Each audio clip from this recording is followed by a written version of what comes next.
Hi, this is Pat White with LegalizeFerrets.org. On Thursday, June 12th, the Fish and Game Commission decided to accept our petition for regulation change. It was a 5-0 vote. I was very surprised that Eric Sklar, who'd kind of given us grief before, was the one who made the motion, and all five commissioners voted aye. So that's good news. But the question is, did they do it because they had to? Because we invoked the Administrative Procedures Act, which means the commission cannot just say ferrets are wild and detrimental and leave it at that without any scientific study. Or is this genuine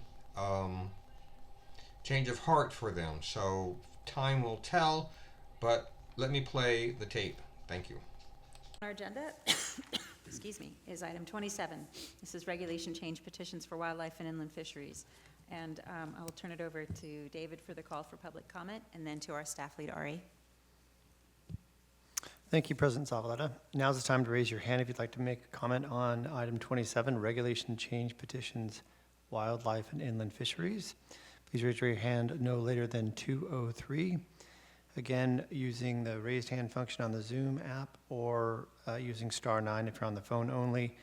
By 2:03, please, for item 27, regulation change petitions, wildlife and inland fisheries. Thank you.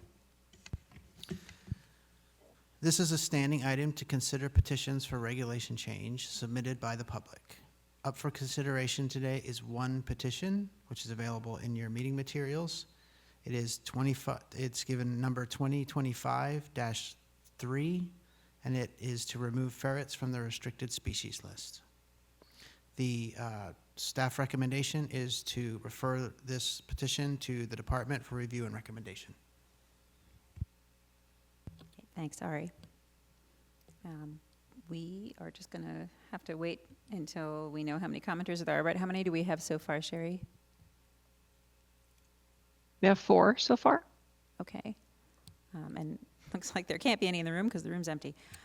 So let's go ahead and go 3 minutes, and we can start calling folks, but leave the queue open. Is that right? Okay. Thank you. Our first speaker is Kim Epand. Hi, can you hear me? Yes, go ahead, please. Okay. Good afternoon. My name is Kim Epand, and I'm here in support of petition 2025-03 to remove ferrets from the restricted species list. I have a bachelor's degree in zoology, and I've worked in veterinary medicine for 30 years. The last 20, I've been a veterinary pharma rep, educating vet hospitals on numerous physiological conditions, including infectious disease, immunology, and parasitology. I became aware of the issues caused by the ferret ban 3 years ago when I met Jerry, an 8-month-old ferret who was living in a small cage at a vet hospital, relinquished by his owner, who purchased him in another state and came home with no education or resources. Jerry was fed the wrong diet and developed bladder stones. He needed surgery, which is difficult to find in California because most vets here have not seen a ferret since school. Jerry looked me right in the eyes, and he was the cutest and sweetest thing I'd ever seen, and I knew I had to help. I started researching ferrets in California, and what I found is that there are thousands of pet owners here whose only resource for information is social media. I found that most veterinarians don't know how to treat ferrets because they never see them, and I also found how routine and necessary some veterinary care is. Vaccination is at the core of preventative health care. Ferrets should be vaccinated every year against distemper virus and rabies. Adrenocortical disease is an extremely common issue. An implant once a year treats the symptoms caused by this condition.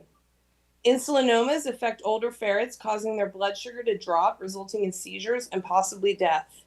And domestic ferrets have one other thing in common: a tattoo on their right ear to indicate they've been spayed or neutered by the breeder, who sells them at every Petco in every contiguous state except for California. How can you deny domestic status to an animal that has been so purposely bred for pet ownership? Ferrets are not wild animals, they are not dangerous, and they have never formed a feral colony in North America. It is not right to keep these animals illegal in California. I ask you to do the right thing and legalize these pets. Thank you for your time and consideration. Mark Henley. I wanted to break this up and explain a little something about Mark Henley with the California Waterfowl Association. When we had the meetings in person, he would be in the back of the room and not hear any of our testimony, and then he would be the last person in and tell about New Zealand ferrets, and giving nobody a chance to refute. So when I raised my hand, I waited 30 seconds so I wouldn't be the first one called. They called Mark, but he wanted to be last, so he had a mic problem. So he came in last, testified, and none of us had a chance to refute anything he said. So he's one sneaky little weasel, and we will be dealing with him. Yeah, okay. We'll go to Michael Racino.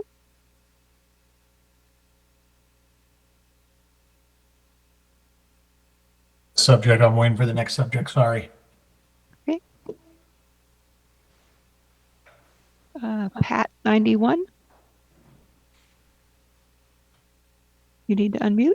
Yep, the instructions were clear. Thank you. Pat right here, LegalizeFerrets.org, to speak in support of this petition. First, I want to sincerely thank the Commission staff for recommending that our petition be granted for further consideration. That recommendation isn't just procedural, it's a long overdue acknowledgement that the issue deserves transparency, science, and public input. Domestic ferrets have been bred in captivity for thousands of years and are legal in 48 states. They are not wild animals, and they are not a threat to California's ecosystem. Yet in Title 14, Section 671 of the California Code of Regulations, ferrets are listed as restricted because they are not normally domesticated in the state of California as determined by the Commission.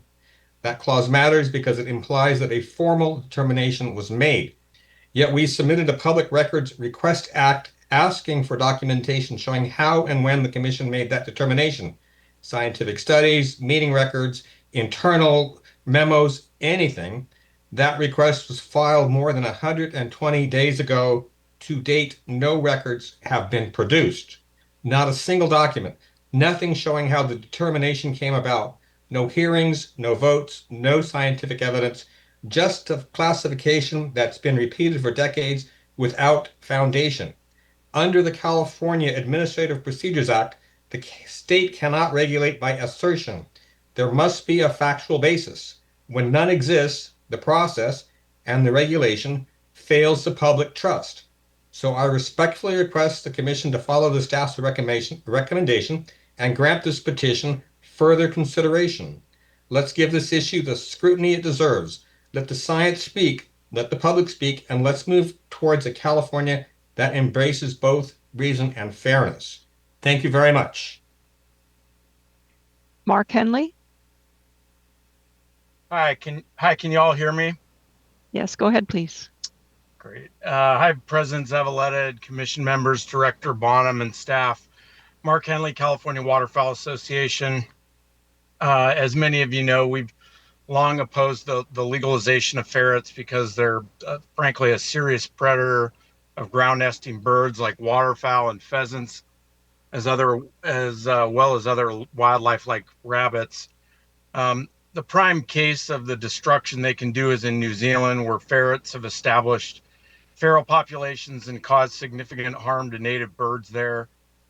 So much so that the government essentially banned their possession and also instituted control efforts through